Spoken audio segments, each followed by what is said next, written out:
କାହିଁକି ପାଳନ ହୁଏ ଧନତେରସ? ଆଲୋକର ପର୍ବ ଦୀପାବଳିକୁ ନେଇ ଘରେ ଘରେ ଆନନ୍ଦ ପରିଲକ୍ଷିତ ହୋଇଥାଏ। ତେବେ ଦୀପାବଳି ପୂର୍ବରୁ ଧନତେରସ ପାଳନ କରାଯିବାର ବିଧି ରହିଛି। ହିନ୍ଦୁ ଧର୍ମରେ ଧନତେରସର ବିଶେଷ ମହତ୍ଵ ରହିଛି ଓ ଏହି ସମୟ ମଧ୍ୟରେ ନୂଆ ଜିନିଷ କିଣିବାର ପରମ୍ପରା ରହିଛି। ଧନତେରସ ଦିନ ସୁନା, ରୂପା, ବାସନକୁସନ ଓ ଅନ୍ୟାନ୍ୟ ଆସବାବପତ୍ର ମଧ୍ୟ କିଣାଯାଏ।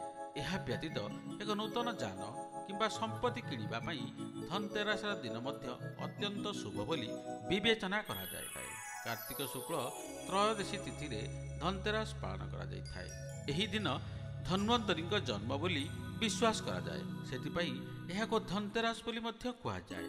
ଏହି ଦିନ ମା ଲକ୍ଷ୍ମୀ ଓ କୁବେରଙ୍କର ପୂଜା କରାଯାଏ। ଏପରି କଲେ ଘରେ ଅଭାବ ରହେ ନାହିଁ ବୋଲି ବିଶ୍ୱାସ ରହିଛି।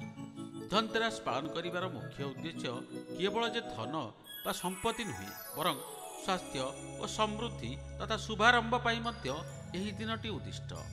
ଏହି ପର୍ବର ପାଳନ କରିବା କାରଣଗୁଡ଼ିକ ବିଭିନ୍ନ ପୁରାଣରେ ଭିନ୍ନ ଭିନ୍ନ ଭାବରେ ଆଲୋଚନା କରାଯାଇଛି। ଏକ ପ୍ରସିଦ୍ଧ କାହାଣୀ ଅନୁଯାୟୀ ରାଜା ହିମାଙ୍କ ପୁତ୍ରଙ୍କୁ ବିବାହର ଚତୁର୍ଥ ଦିନରେ ସର୍ପଦଂଶନରେ ମୃତ୍ୟୁ ହେବାର ଥିଲା।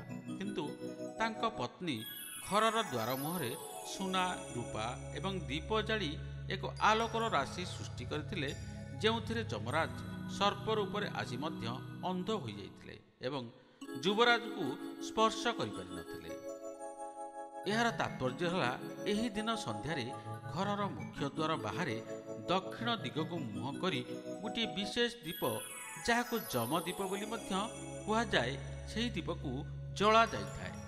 ଏହା କରିବା ଦ୍ୱାରା ପରିବାର ସଦସ୍ୟମାନଙ୍କୁ ଅକାଳ ମୃତ୍ୟୁରୁ ରକ୍ଷା ମିଳେ ବୋଲି ବିଶ୍ୱାସ ରହିଛି। ଏହି ଦିନ ଯାହା ସବୁ କିଣାଯାଏ ତାହା ବର୍ଷକ ମଧ୍ୟରେ 13 ଗୁଣ ବୃଦ୍ଧି ପାଏ ବୋଲି ବିଶ୍ୱାସ ରହିଛି ଏବଂ ବର୍ଷ ସାରା ଘରେ ଧନ ବୃଦ୍ଧି ଘଟେ ବୋଲି ମଧ୍ୟ ବିଶ୍ୱାସ ରହିଛି।